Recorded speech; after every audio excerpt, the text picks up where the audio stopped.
Donc qu'est-ce que les reliquats d'azote? Les reliquats d'azote, c'est tout simplement voir s'il reste de l'azote dans les champs. Donc on va prélever de la terre avec une carotteuse dans les champs, on va aller voir ça tout de suite. Avec cette terre, on va la mettre dans des petits sacs plastiques qu'on va amener à la coopérative, qui seront mis dans une machine donc pour faire des analyses, voir s'il reste encore de la terre ou de l'azote dans la terre. Donc on va d'abord commencer par creuser à 30 cm de profondeur.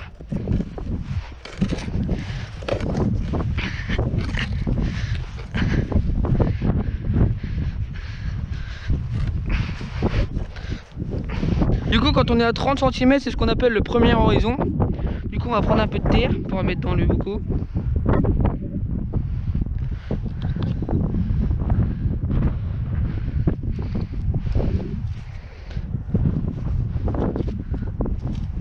Ça colle assez.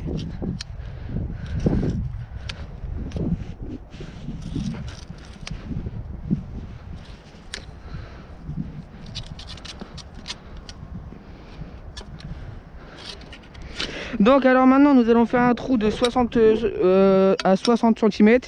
C'est ce qu'on appelle le deuxième horizon. Ok, là le problème c'est qu'on a un sous-sol avec beaucoup de cailloux. Du coup ça fait que c'est dur.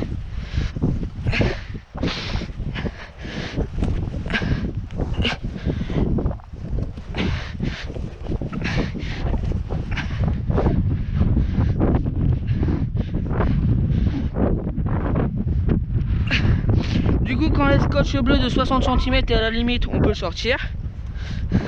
Donc ce qu'on appelle le deuxième horizon.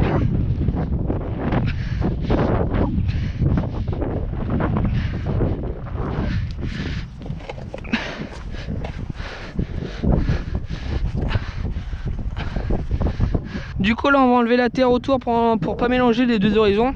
Donc celui à 30 cm et à 60 cm.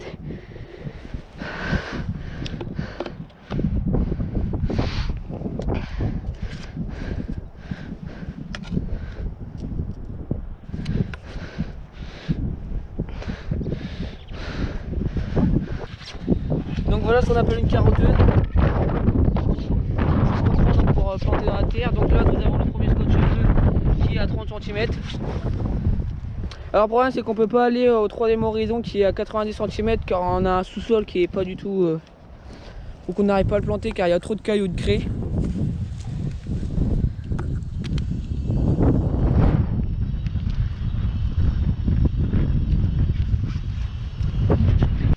Là du coup avec la carotteuse on va enterrer maintenant à 60 cm de profondeur.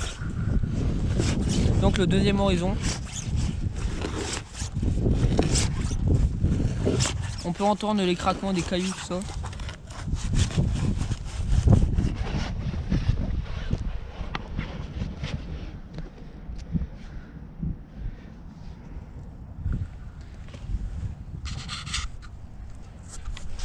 Bon voilà la carotteuse quand on la voit mieux. Du coup au bout on a un fond comme ça la terre elle vient se mettre entre les deux et c'est pointu du coup pour l'entasser beaucoup plus facilement. Donc là on a le premier scotch à 30 cm, le deuxième à 60 et le troisième à 90, ce qu'on peut pas le planter quoi.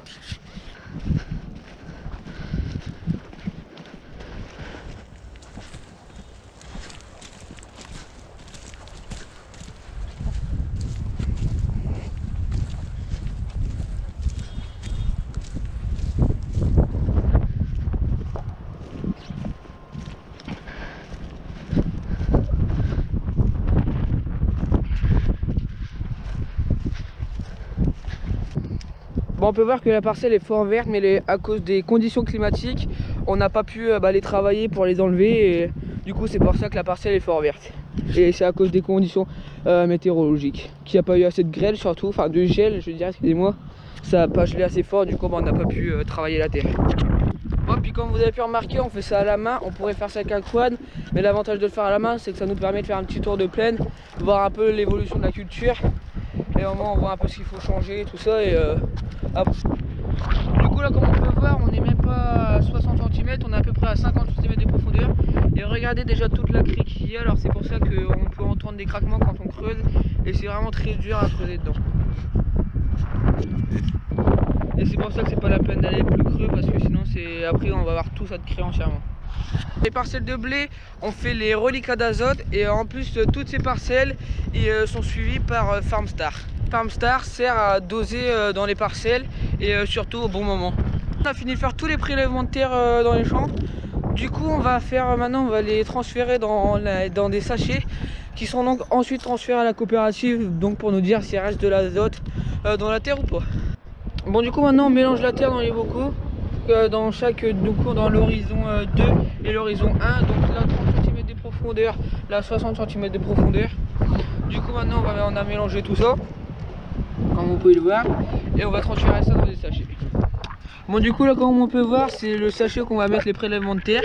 Donc là nous avons tous les horizons, donc horizon 1 30 cm de profondeur, horizon 2 60 cm de profondeur, horizon 3 ce qu'on n'a pas fait, donc c'est à 90 cm de profondeur. Donc là il faut remplir des choses, on a le nom de la parcelle ici, ensuite l'agriculteur, donc là, dans le champ qu'on fait, l'organisme c'est dans la coopérative que vous êtes, et le préleveur c'est la personne qui a prélevé les échantillons de terre dans le champ. Bon voilà, c'est la fin de ce petit vlog, j'espère qu'il vous aura bien plu sur les reliquats d'azote. Donc j'espère que j'ai tout bien expliqué, vous avez tout compris tout au long de la vidéo. Si la vidéo vous a plu, n'oubliez pas de mettre votre plus gros pouce bleu, c'est super important. Et à vous abonner, c'est aussi super important. Et moi en tout cas, je vous dis à la prochaine pour une nouvelle vidéo. C'était Refarm.